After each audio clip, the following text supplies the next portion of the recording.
अस्सलामु अलैकुम वरहमतुल्लाहि वबरकातुह। बिस्मिल्लाह वल्हम्दुलिल्लाह वस्सलातु वस्सलामु अला रसूलिल्लाह व अला आलिहि व सहबिहि व मन वालाह, अम्मा बाद। मुहतरम हज़रात व ख़वातीन, बहुत सारे लोगों को गुल मंजन करने की आदत होती है। आम दिनों में तो वो करते ही हैं, रमज़ानुल मुबारक में भी वो इससे बच नहीं पाते हैं, बल्कि बाज़ तो रोज़े की हालत में भी इसका इस्तेमाल कर लेते हैं। रमज़ानुल मुबारक और रोज़े की हालत में गुल मंजन के इस्तेमाल का क्या हुक्म है, इस बारे में अक्सर व बेशतर लोग सवाल करते रहते हैं और कन्फ्यूज़न के शिकार होते हैं। तो आइए जानते हैं कि रमज़ान और रोज़े में गुल मंजन के इस्तेमाल का क्या हुक्म है। तो मुहतरम हज़रात व ख़वातीन, चूँकि गुल मंजन ये आम दिनों में भी इसका इस्तेमाल हराम है, लिहाजा रमज़ान और रोज़े में इसका इस्तेमाल करना और ज़्यादा हराम होगा, क्योंकि आम दिनों के मुकाबले में रमज़ानुल मुबारक में जिस तरह से नेकियों का अज्र और सवाब बढ़ जाता है, ज़्यादा मिलता है, उसी तरीक़े से बुराइयों या बुरे कामों का गुनाह भी बढ़ जाता है और ज़्यादा होता है।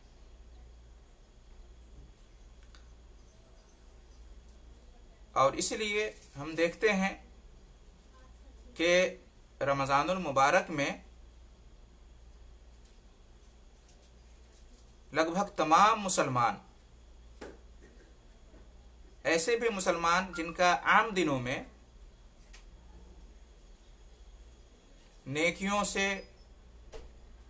कोई ताल्लुक़ नहीं होता है और गुनाहों से बचना उनके लिए कोई मुश्किल नहीं होता है, रमज़ानुल मुबारक में ज़्यादा से ज़्यादा नेकियां अंजाम देने की और गुनाहों से, छोटे बड़े तमाम गुनाहों से बचने की वो कोशिश करते हैं, ताकि ज़्यादा से ज़्यादा अज्र और सवाब कमा सकें और गुनाहों से बच सकें। तो ये जो गुल और मंजन है, अहले इल्म ने ये कहा है कि ये इसका इस्तेमाल करना हराम है, और जब आम दिनों में इसका इस्तेमाल करना हराम ठहरा तो रमज़ानुल मुबारक में और रोज़े की हालत में इसका इस्तेमाल करना ज़ाहिर है और ज़्यादा हराम साबित होगा, इसकी हुर्मत और ज़्यादा बढ़ जाएगी, क्योंकि रमज़ान का महीना बहुत ही बाबरकत महीना है, ये नेकी करने का महीना है और छोटे बड़े तमाम गुनाहों से और बुरे कामों से हर हाल में बचने का ये महीना है। मुहतरम हज़रात व ख़वातीन, ये गुल मंजन करना हराम है और ये गुनाह है, ये बुरी आदत है और इससे बचना चाहिए। इसकी दलील क्या है? इसकी दलील ये है कि गुल मंजन के अंदर नशा पाया जाता है, ये एक नशा आवर चीज़ है, नशीली चीज़ है, लिहाजा इस्लाम के कायदे के मुताबिक ये चीज़ हराम ठहरेगी, इसलिए कि इस्लाम का कायदा है कि हर वो चीज़ जो नशा आवर हो, नशीली हो, जो नशा पैदा करे, नशा में डाल दे, जिसके अंदर नशा पाया जाता हो, जिसके इस्तेमाल करने से नशा आए, तो ऐसी चीज़ इस्लाम के अंदर हराम है और उसका सेवन करना गुनाह है। ये इस्लाम का कायदा है। चुनांचे नबी करीम सल्लल्लाहु अलैहि वसल्लम इरशाद फरमाते हैं, सही मुस्लिम शरीफ की रिवायत है, कुल्लु मुस्किरिन खम्र व कुल्लु खम्रिन हराम। हर नशाआवर चीज़ खम्र है यानी शराब है, और हर खम्र यानी हर शराब हराम है। यानी हर वो चीज़ जिसके अंदर नशा पाया जाए, जिसके अंदर नशा पैदा करने की सलाहियत हो, जिसके इस्तेमाल से, जिसके सेवन से इस्तेमाल करने वाले पर नशा आ जाए, नशा छा जाए, तो वो चीज़ क्या है? खमर है, शराब है। यानी उसका वही हुक्म है जो शराब का हुक्म होगा। और शराब क्या है? हराम है। शराब इस्लाम में हराम है। और शराब हराम क्यों है? इसलिए कि शराब के अंदर नशा पाया जाता है। शराब नशावर चीज़ है, नशीली चीज़ है, इसलिए उसको हराम कहा गया है। और शराब सिर्फ उसी चीज़ को नहीं कहते हैं जो कि पी जाती है, बल्कि शराब हर उस चीज़ को कहते हैं, चाहे वो खाने की चीज़ हो या पीने की चीज़ हो, सूंघने की चीज़ हो, हर उस चीज़ को कहा जाता है जिसके अंदर नशा पाया जाए और जो अक्ल पे पर्दा डाल दे, जिसकी वजह से इंसान का दिमाग, इंसान की अक्ल मुतासिर हो जाए और होशो हवास उसका ख़त्म हो जाए, तो उसको कहते हैं खम्र, उसको कहते हैं शराब। चुनांचे सही बुखारी और मुस्लिम में है कि अल खमरो मा खामर अल अक्ल, शराब वो है जो अक्ल पे पर्दा डाल दे। यानी शराब हर वो चीज़ है जो अक्ल पे पर्दा डाल दे। तो मालूम ये हुआ कि ये जो गुलमंजन है उसके अंदर नशा पाया जाता है, लिहाजा वो भी हराम माना जाएगा और वो भी शराब के मानिंद है, इस माना में कि उसके अंदर भी नशा पाया जाता है और उसका असर भी इंसान के दिल दिमाग पे और अक्ल पे होता है। मुहतरम हजरात, अब कोई ये कह सकता है कि गुलमंजन एक ऐसी चीज़ है कि हो सकता है उसके अंदर नशा हो, लेकिन उसका इस्तेमाल करने के बाद आम तौर से नशा पैदा नहीं होता है, होशो हवास इंसान का बाकी रहता है, अक्ल ख़त्म नहीं होती है, अक्ल पे पर्दा नहीं छाता है। और जिस मिक़दार में गुल मंजन का इस्तेमाल किया जाता है उससे नशा आमतौर से नहीं आता है। एक आम और नॉर्मल इंसान को भी शायद गुल खिला दिया जाए या गुल कराया जाए तो ज़रूरी नहीं कि उसको नशा हो जाए और उस पर नशा चढ़ जाए। तो क्या इतनी मिक़दार में या गुल का इतना हिस्सा इस्तेमाल किया जा सकता है कि जिससे नशा पैदा ना हो सकता है ज़्यादा मिक़दार में अगर इस्तेमाल किया जाए, ज़्यादा हिस्सा इस्तेमाल किया जाए तो नशा आए, और थोड़ा बहुत अगर हिस्सा उसका इस्तेमाल किया जाए, थोड़ी मिक़दार में अगर इस्तेमाल किया जाए तो उससे नशा नहीं आता है। तो क्या थोड़ी मिक़दार का इस्तेमाल करना, थोड़े हिस्से का इस्तेमाल करना गुल और मंजन में से, क्या ये जायज़ होगा? तो इसका जवाब ये है कि गुल मंजन हो या शराब हो या कोई भी नशा वाली चीज़ हो, अगर उसकी ज़्यादा मिक़दार, उसका ज़्यादा हिस्सा इंसान को नशे में मुब्तला कर दे और उसके होशो हवास को ख़त्म कर दे, उसके अक़ल पे पर्दा डाल दे, तो उसकी छोटी मिक़दार, कम मिक़दार, थोड़ा हिस्सा भी इस्तेमाल करना हराम है। ये इस्लाम का कायदा है। चुनांचे नबी करीम सल्लल्लाहु अलैहि वसल्लम इरशाद फरमाते हैं कि मा अस्कर कसीरुहु फ़क़लीलुहु हराम। तिर्मिज़ी की रवायत है कि जिस चीज़ की ज़्यादा मिक़दार, जिस चीज़ का ज़्यादा हिस्सा नशा में डाल दे उसकी थोड़ी मिकदार, उसका थोड़ा हिस्सा भी हराम है। ये इस्लाम का कायदा है कि हर वो चीज जिसके कसरत इस्तेमाल से, ज्यादातर इस्तेमाल से, जिसकी ज्यादा मिकदार के इस्तेमाल से, बड़े हिस्से के इस्तेमाल से नशा छा जाए, नशा चढ़ जाए, अक्ल पे पर्दा पड़ जाए, होशो हवास खत्म हो जाए, तो उसका थोड़ा हिस्सा, उसकी थोड़ी मिकदार भी हराम है, उसका इस्तेमाल करना जायज नहीं है। इस्लाम दरवाजा बंद कर देता है, इसलिए कि अगर दरवाजा खुला छोड़ दिया जाए तो फिर उसका अंजाम खतरनाक हो सकता है, उसकी मंजिल जो है ना उसके लिए दर्दनाक हो सकती है। इंसान हद से, दायरे से बाहर जा सकता है। जब इंसान को एक आदत पड़ जाती है तो धीरे धीरे वो आदत उसकी बढ़ती जाती है और वो जो है ना उस हद और उस दायरे को पार कर जाता है।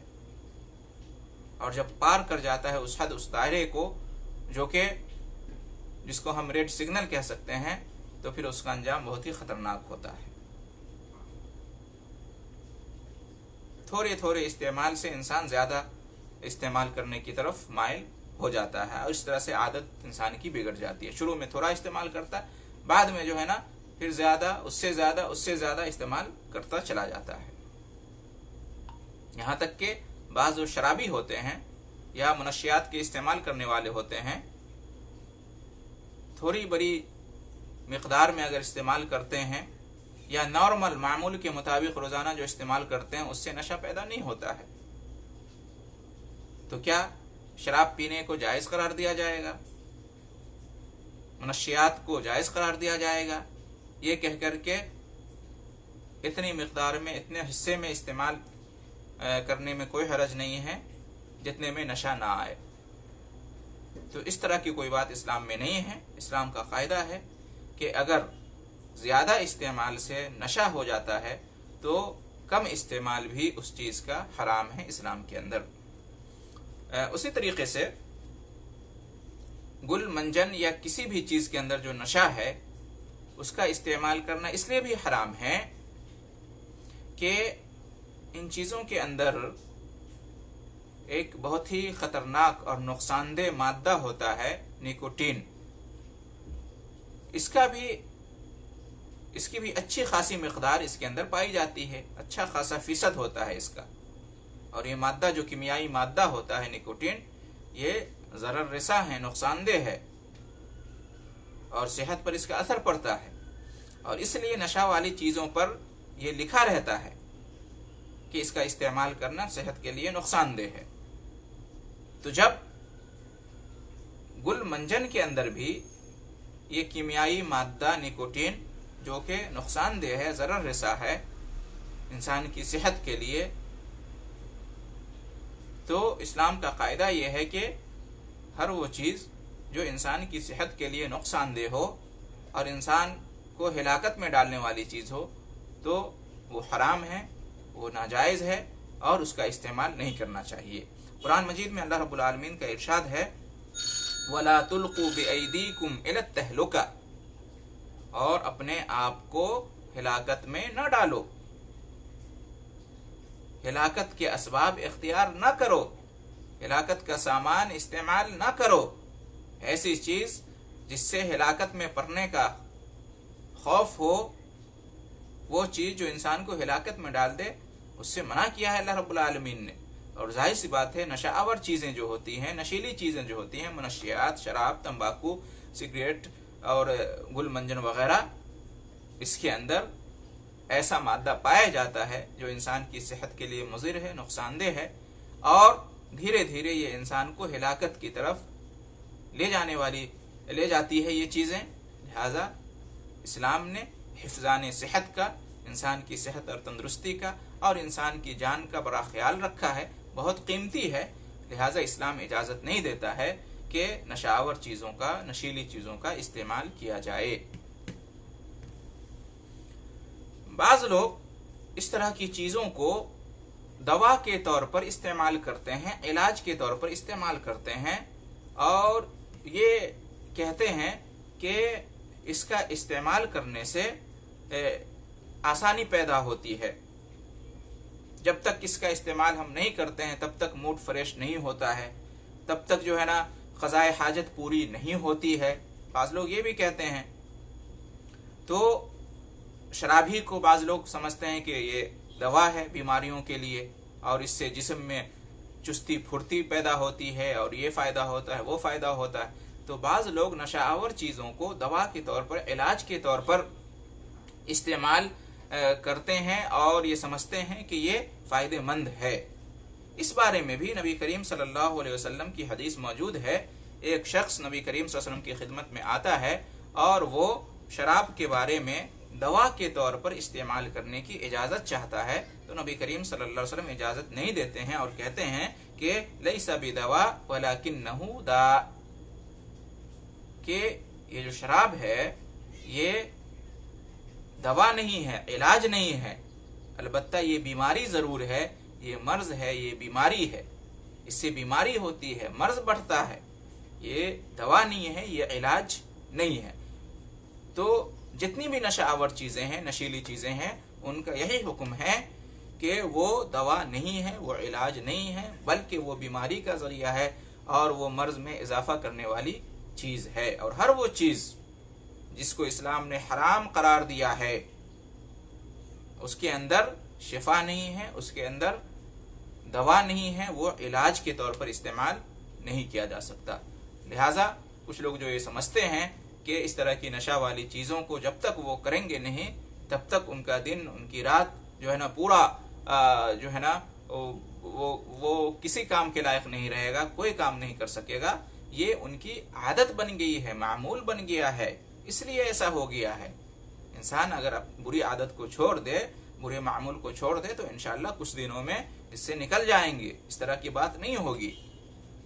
तो मुहतरम हजरात, इससे भी मालूम हुआ कि गुल मंजन के अंदर भी ये चीज़ें पाई जाती हैं, नशा पाया जाता है, उसके अंदर कीमियाई मादा निकोटीन जो नुकसानदेह है वो पाया जाता है। और ये हर शख्स इसको कहता है कि ये ऐसी चीज़ है जिससे जो है सेहत का नुकसान होता है, इंसान की जान खतरे में पड़ जाती है। ये जो है ना स्लोली जो है ना ये असर करता है, ये मीठा जहर है समझ लें, ये धीरे धीरे असर करता है। और सब जानते हैं इन बातों को कि नशावर चीज़ों के इस्तेमाल से इंसान की सेहत मुतासिर होती है। इंसान के जो नाजुक आज़ा होते हैं, दिल, जिगर और किडनी वगैरह, ये सब चीज़ें जो है ना ख़राब होती हैं, फेफड़ा वगैरह ख़राब होता है, दिल दिमाग पे इसका असर पड़ता है। सब जानते हैं इन बातों को। जो कंपनी बनाती है वो भी जो है ना इसको मानती है, हुकूमत की तरफ से भी मना किया जाता है। तो अलगरज ये कि ये मुत्तफ़क़ अलैह मामला, इस पर इत्तफ़ाक़ है कि ये चीज़ें नुकसानदेह हैं। लिहाजा इस एतबार से भी मुसलमानों को इससे बचना चाहिए, इसलिए कि इस्लाम हर उस चीज़ को हराम कहता है जिसके अंदर नशा पाया जाए और जिसके अंदर सेहत का नुकसान हो। और वैसे भी ये चीज़ें क्या हैं, ये नापाक चीज़ें हैं, खबीस चीज़ें हैं, ये अच्छी चीज़ें नहीं हैं। इन चीज़ों की आदत अच्छी आदत नहीं है और इसलिए इन चीज़ों को इंसान छुपा कर करता है, हर शख्स के सामने इन चीज़ों का इस्तेमाल नहीं करता। क्यों? इसलिए कि वो भी जानता है कि ये बुरी आदत है, गलत आदत है, अच्छी आदत नहीं है। शरीफ लोगों के सामने, अच्छे लोगों के सामने, उन लोगों के सामने जिनका अदब और एहतराम होता है, उनके सामने इन चीज़ों का इस्तेमाल क्यों नहीं करते हैं? इसलिए कि ये बुरी चीज़ है, बुरी आदत है ये, और ये खबीस चीज़ है, ये आप कह लें कि नापाक चीज़ है, ये अच्छी चीज़ नहीं है, पाकीज़ा चीज़ नहीं है। ये इंसान की तबीयत और ख़ास तौर से वो इंसान जो इन चीज़ों का इस्तेमाल नहीं करता है, उसकी तबीयत पर बड़ा गिराव गुजरता है। ये सब उसके सामने आप ये करेंगे, उसकी बदबू महसूस होती है, ये बुरी चीज़ है, तबीयत मानती नहीं है, गवारा नहीं करती है। तो इसलिए भी इन चीज़ों से दूर रहना चाहिए, बचना चाहिए। अब आखिरी में एक बात यह है कि क्या गुल मंजन के इस्तेमाल से रोज़ा टूट जाता है? हमने तो ये मालूम अब तक किया कि गुल मंजन का इस्तेमाल आम दिनों में भी हराम है और ये गुनाह की बात है। रमज़ानुल मुबारक में इसका इस्तेमाल और ज़्यादा जो है ना गुनाह की बात है और ये हराम है, और ज़्यादा हराम होगा ये, और इसका गुनाह बढ़ जाएगा। रमज़ानुल मुबारक में और रोज़े की हालत में और ज़्यादा इसकी हुर्मत ठहरेगी और इसका गुनाह इंसान को होगा। लेकिन क्या इससे रोज़ा टूट जाएगा? गुलमंजन के इस्तेमाल से क्या रोज़ा टूट जाता है? अगर कोई शख्स, कोई रोज़ेदार रोज़े की हालत में गुलमंजन करता है और ये सोच, आमतौर से दांत की सफाई के लिए दावा किया जाता है कि इसका इस्तेमाल होता है, तो अगर किसी ने दांत की सफाई के लिए ये गुलमंजन किया रमज़ान में रोज़े की हालत में, तो क्या उसका रोज़ा टूट जाएगा? तो इस सिलसिले में जो है ना ये बातें मशहूर हैं लोगों के यहाँ कि इससे रोज़ा टूट जाता है या रोज़ा मकरूह हो जाता है। तो इस तरह की बात है, लेकिन जो तहकीकी बात है और राजिह और दुरुस्त बात है इस सिलसिले में, सही बात है कि अगर गुल के अंदर चूंकि ज़र्रात होते हैं, अगर इसके ज़र्रात हलक के नीचे नहीं उतरते हैं और अच्छी तरह से इंसान अपने मुंह की सफाई कर लेता है, हलक के नीचे जो है ना ये गुल नहीं जाता है, नहीं उतरता है, इसलिए कि हलक के नीचे उतरेगा तो मैदे में पहुंच जाएगा, तो फिर ये जो है ना खाने पीने की चीज़ों में इसका इस्तेमाल हो जाएगा, खाना पीना के मानिंद हो जाएगा और रोज़ा टूट जाएगा। तो अगर मुंह की सफाई अच्छी तरह से कर लेता है आदमी और हलक के नीचे ये चीज़ नहीं उतरती है, तो रोज़ा इंशाअल्लाह नहीं टूटेगा, रोज़ा नहीं टूटेगा। और ये ऐसे जैसे कि मिसवाक है, मिसवाक करते हैं, टूथपेस्ट, टूथब्रश करते हैं, कुल्ली करते हैं, तो उसमें यही शर्त है कि हलक के नीचे जो है ना नहीं उतरना चाहिए, हलक के ऊपर ही इसका इस्तेमाल होता है और मुंह से बाहर निकल जाता है, तो इससे रोज़ा नहीं टूटता है। उसी तरह से ये गुलमंजन के बारे में हम कह सकते हैं कि इससे रोज़ा तो नहीं टूटता है, बशर्ते कि हलक के नीचे ना उतरे, लेकिन फिर भी ऐसा करना जो है ना नापसंदीदा है, मकरूह है। ऐसा करना आम दिनों में भी हराम है, तो रमज़ान और रोज़े की हालत में ऐसा करना और ज़्यादा हराम होगा, नापसंदीदा चीज़ है ये और मकरूहात में से होगा ही। लेकिन यह है कि रोज़ा मकरूह नहीं होगा, रोज़ा हराम इससे नहीं होगा, रोज़ा नहीं टूटेगा इससे जब तक कि हलक के नीचे ना जाए। तो बहरहाल खुलासा कलाम ये हुआ कि हमेशा इन चीज़ों से, गुलमंजन से और इस तरह की जितनी भी नशा की चीज़ें हैं उनसे, उनके इस्तेमाल से बचना चाहिए, इसलिए कि ये गुनाह है, इसलिए कि इसके अंदर जान का ख़तरा है, सेहत का नुकसान है और ये खबीस चीज़ है, पाकीज़ा चीज़ नहीं है और ये इंसानी शराफत और इंसान की जो अच्छी तबीयत है ये उसके मुनाफी है। तो इन चीज़ों से बचना चाहिए बहरहाल। और रमज़ान और रोज़े में तो और ज़्यादा इन चीज़ों से बचना चाहिए और रमज़ानुल मुबारक के महीने का एहतराम करना चाहिए, रोज़े का एहतराम करना चाहिए, रोज़े की हिफाजत करनी चाहिए। रमज़ान में आप रोज़ा इसलिए रखते हैं, तरावी इसलिए पढ़ते हैं और बहुत सारे गुनाहों और बुराइयों को आप इसलिए छोड़ देते हैं ताकि आपको ज़्यादा से ज़्यादा अजर और सवाब मिले और जो है ना कम से कम इस महीने में आपके खाते में गुनाह ना लिखा जाए। तो फिर ये कैसे मतलब ज़ेब देगा किसी मुसलमान को कि वो रमज़ान और रोज़े जैसे महीने में गुलमंजन करे, तंबाकू इस्तेमाल करे, सिगरेट नोशी करे या कोई भी नशावर चीज़ों का इस्तेमाल करे। तो ये कैसे हो सकता है? ये मुसलमान को ज़ेब नहीं देता है और मुसलमानों को इन चीज़ों से हमेशा बचना चाहिए और ख़ास तौर से रमज़ान और रोज़े में से ज़रूर बचना चाहिए, इसलिए कि इसका गुनाह और ज़्यादा बढ़ जाएगा और ये और ज़्यादा हराम हो जाता है रमज़ान और रोज़े की हालत में। अल्लाह ताला से दुआ है कि वो हम तमाम मुसलमानों को तमाम नशावर चीज़ों से बचने की तौफीक अता फरमाए। अल्लाह ताला हमें पाकीज़ा चीज़ों पर क़नात इख्तियार करने की, हलाल चीज़ों पर क़नात इख्तियार करने की तौफीक दे। जो हराम चीज़ें हैं, जो गुनाह के काम हैं, जो बुरी चीज़ें हैं, बुरी आदतें हैं, अल्लाह ताला हमें उनसे बचने की हमेशा तौफीक दे और ख़ास तौर से रमज़ानुल मुबारक में ज़्यादा से ज़्यादा उससे बचने की तौफीक दे। अल्लाह ताला हमारी नेकों को कबूल फरमाए और अल्लाह ताला हमारे गुनाहों से दरगुज़र करे। आमीन।